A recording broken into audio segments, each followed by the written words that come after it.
আজ রান্না করব বাঁধাকপি বাটা চিংড়ি মাছ দিয়ে। এর জন্য লাগছে আমার বাঁধাকপি, কাঁচা লঙ্কা, রসুন, আর এখানে আমি নিয়ে নিয়েছি কিছুটা চিংড়ি মাছ, কুচো চিংড়ি, নুন হলুদ মাখিয়ে নিয়েছি।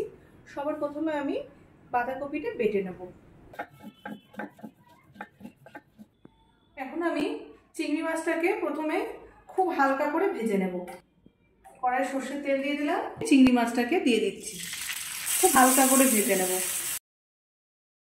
চিংড়ি মাছ হালকা ভেজে তুলে নেওয়ার পর দুটো শুকনো লঙ্কা দিয়ে একটু নেড়ে চেড়ে লাল করে ভেজে নিলাম। এবার রসুন, কাঁচা লঙ্কা আর চিংড়ি মাছ সবকিছু একসাথে বেটে নেব, তবে ঝালটা কিন্তু আপনারা আপনাদের স্বাদ অনুযায়ী দিয়ে নেবেন। সবকিছু আমি একদম মিহি করে বাটবো না, একটু আধবাটা করে বেটে রাখবো।